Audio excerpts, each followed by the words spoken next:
আসসালামু আলাইকুম। এখানে আমি 2 পদের চিকেন নিছি। অল্প যেটুক দেখা যায় এটুক হইছে দেশি চিকেন। আর যেখানে বেশি দেখা যাচ্ছে ওটা হচ্ছে সাদা, মানে ব্রয়লার মুরগি। তো হ্যালো এভরিওয়ান, কেমন আছেন সবাই? আশা করি সবাই ভালো আছেন। কাছে এবং দূরে, দেশ এবং দেশের বাইরে যেখান থেকে আমার ভিডিওটা দেখছেন, আশা করি আল্লাহর রহমতে সবাই ভালো আছেন। আপনাদের ফ্যামিলির বাচ্চা, মা, বাবা সবাইকে নিয়ে সবাই ভালো আছেন, সুস্থ আছেন, সুস্থ থাকেন, এই দোয়া করি। সব সময় আমাদের জন্য দোয়া করবেন। তো এই আগুন দ্রব্যমূল্যের বাজারে আমি কিভাবে 3টা বাচ্চা নিয়ে সংসারটা চালাই সেটাই শেয়ার করব।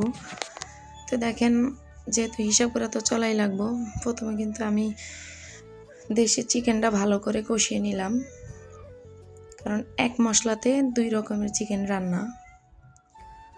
তো কিছুক্ষণ কষানোর পরে আমি সাদা চিকেনটাও দিয়ে দিলাম, দিয়ে আবারও নেড়েচেড়ে ভালো করে কষিয়ে নিতেছি। আপনারা আমার সাথে থাকেন, দেখতে থাকেন। এই যে আমি কিছু মশলা দিয়ে দিলাম, গুঁড়া মশলা। যাদের বাসায় ছোট বাচ্চা আছে তারা জানে আলু ছাড়া আমাদের চলে না। আর সবচেয়ে কম মনে হয় বাজারে একটু আলুর দামই আছে। সবাই জানে আমরা ঢাকাতে থাকি, মানে সবার কথাই বলতেছি যে আমরা ঢাকা শহরে থাকি।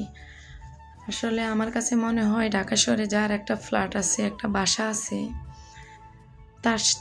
তার মতো ধনী আর কেউই নেই, তার মতো সুখী কেউ নাই। কিন্তু আমরা কিভাবে থাকি, মানে এই আগুন দ্রব্যমূল্যের বাজারে এত জিনিসের দাম, 3টা বাচ্চা নিয়ে কিভাবে থাকি ভাড়া বাসায়, তো সেটাই শেয়ার করবো আপনাদের সাথে।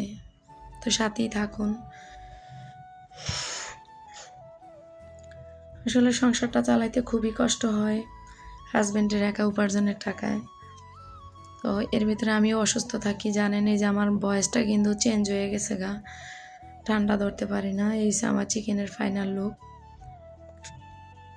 তো বাচ্চারা বাইরের থেকে কিছু খেতে চাইলেও কিন্তু কিনে দিতে পারি না, কারণ টাকা লাগবে। বাসায় যা আছে তাই দিয়েই চেষ্টা করি ওদেরকে সন্তুষ্ট রাখার।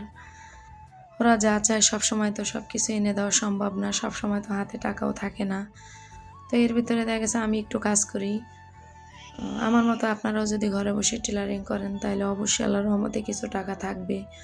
অনেক কষ্ট হয়, মানে অনেক রাত জাগতে হয় কাজ করার জন্য।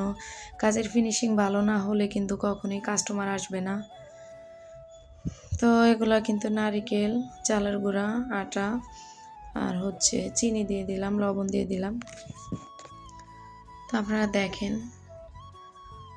তো এগুলো সন্ধ্যার সময় নাস্তা কি দিব বাচ্চাদেরকে, কারণ অনেক খরচ। যারা থাকে ঢাকা শহরে ভাড়া বাসায় 2-3টা বাচ্চা যাদের আছে তারা বুঝতে পারে।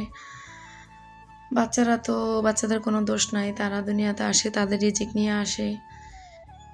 রিজিকের মালিক আল্লাহ, কিন্তু মা বাবাকেই তো সবটা দেখতে হয়। উপরে আল্লাহ ছাড়া আমাদের হেল্প করার মতো কেউই নাই। আমার হাজব্যান্ডের একা উপার্জনই আমার সংসারটা চলে। তো আমার হাজব্যান্ডের জন্য অবশ্যই আপনারা দোয়া করবেন, সে খুবই ভালো মনের মানুষ। তো এগুলা দিয়ে বাচ্চাদেরকে একটু পিঠা বানিয়ে দিতেছি। আপনারা এই পিঠাকে আমরা বলি বড়া পিঠা, আবার কেউ বলে গুলগুল্লা বলে, যে নামেই চেনেন না কেন। তো চেষ্টা করবেন বাইরের খাবার থেকে বাচ্চাদেরকে বিরত রাখা। বাইরের খাবারটা তো বাচ্চাদের জন্য, শরীরের জন্য ক্ষতি, কারণ বাসি তেল থাকে বা কবের কি মাছি পরে, ময়লা পরে, ওগুলা দিয়ে খাবারগুলো বানায়। বাসায় যা থাকে তা দিয়ে চেষ্টা করবেন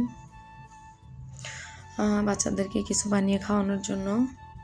তো আমার ভিডিওটা কেমন হয়েছে অবশ্যই কমেন্ট বক্সে জানাবেন। আর ভিডিওর এতক্ষণ যারা আমার সাথে ছিলেন প্লিজ আমার চ্যানেলটা সাবস্ক্রাইব করে দিবেন, পাশে থাকা বেল আইকনটি অন করে দিবেন, যাতে পরবর্তী কোনো ভিডিও ছাড়ার সাথে সাথে নোটিফিকেশন আপনারা পেয়ে যান। তো আমার পিঠাগুলো কেমন হয়েছে, চিকেন রান্না কেমন হয়েছে অবশ্যই কমেন্টে জানাবেন। সবাই ভালো থাকবেন, সুস্থ থাকবেন। আজকের মতো এখানেই বিদায় নিচ্ছি। দেখেন আমার পিঠাগুলো কেমন ফুলকো ফুলকো হয়েছে আর একদম সফট হয়েছে। আমি কিছুক্ষণ মাখিয়ে রেখে দিছি। দেখেন আমি যখন একটা পিঠা ছিঁড়ে দেখাবো আপনাদেরকে অবশ্যই বুঝতে পারবেন দেখতে পাচ্ছেন। সবাই ভালো থাকবেন, সুস্থ থাকবেন। আল্লাহ হাফেজ। আসসালামু আলাইকুম।